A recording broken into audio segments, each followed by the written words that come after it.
España se prepara para la primera visita de un papa en 15 años. ¿Qué realidad política encontrará León XIV en su visita a ese país? Para saber más al respecto estamos con Federico de Montalvo. Él es profesor de Derecho en la Universidad Pontificia de Comillas y nos habla desde Roma. Bienvenido al programa, doctor Montalvo, de Montalvo. Muchas gracias. Pues por favor, háblenos, denos una panorámica para los que, en fin, no estamos al tanto de la situación política en España sobre la realidad política que encontrará el Papa en su visita. Vamos a ver, España es un país algo complicado en materia, sobre todo de libertad religiosa, lo que se refiere a la posición del Estado respecto del hecho religioso. Sobre todo si, por ejemplo, lo comparamos con Italia, donde la Santa Sede está, digamos, dentro de Roma y pudiera ejercer una mayor influencia sobre la política.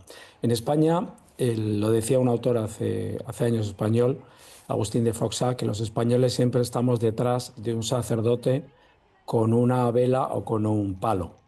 Yo creo que define muy bien lo que es España, porque en materia religiosa sí que percibimos, como en otros ámbitos y como ocurre en el mundo, excesiva polarización. Hay personas que entienden que la religión es un hecho, que debe ser aceptado, debe ser respetado, pero hay personas, sobre todo parte de los partidos de izquierda, que entienden que la religión es una herencia del pasado franquista. Esto es curioso porque precisamente la Iglesia Católica en la transición española colaboró para que se instaurara la democracia y la propia Iglesia española y la Iglesia con carácter general ha defendido la democracia. En la encíclica del Papa León hay una serie de párrafos hablando de que la democracia representativa es el único modelo posible.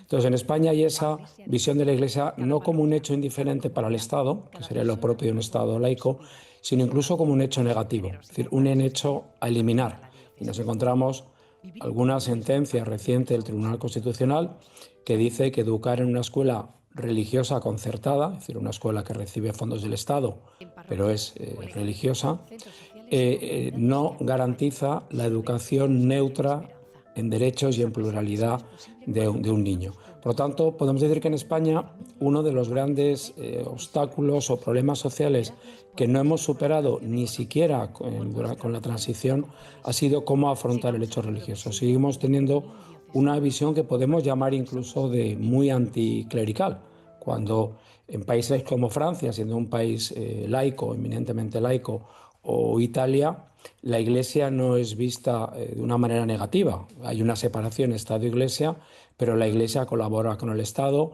ayuda al Estado. En España todavía se mantiene esta visión que es, o esta opinión por gran parte de la izquierda, que es muy histórica.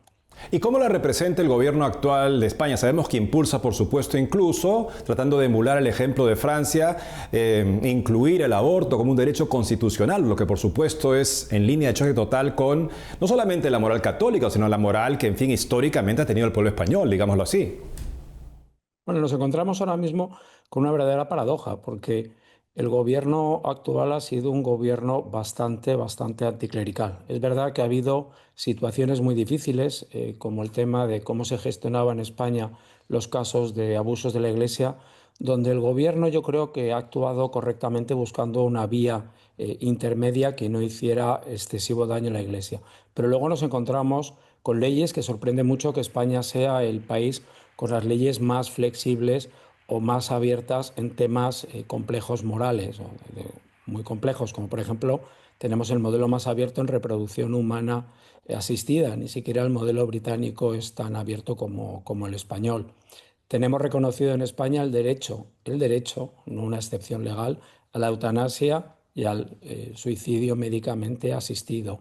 Se quiere incorporar a la Constitución el derecho al aborto. Y en el fondo eso son expresiones de cierto anticlericalismo porque se entiende que esas supuestas conquistas sociales, que es discutible que sean conquistas, suponen enfrentarse claramente o limitar un presunto poder que no existe de la Iglesia. Ese es uno de los grandes problemas. No hay debate, es decir, cuando en España se ha querido debatir sobre la ley de eutanasia, que es una ley que se ha aprobado sin debate real, sin participación de expertos, no se ha querido debatir y de hecho se ha usado un procedimiento legislativo diferente, muy excepcional, porque se consideraba que lo que fueran a decir aquellos que no estaban a favor de la eutanasia ya estaba escuchado o que venía determinado por sus creencias religiosas. Es decir, hay cierto desprecio a debatir sobre temas morales con las personas que puedan ser creyentes o que puedan tener una opinión diferente, lo cual yo creo que empobrece mucho el debate público. Gracias por ayudarnos a apreciar este contexto político, doctor Federico de Montalvo, para poder también estar más atentos a la palabra del Papa en ese contexto, respondiendo justamente a esa realidad. Muchas gracias por haber estado con nosotros el día de hoy. Muchísimas gracias.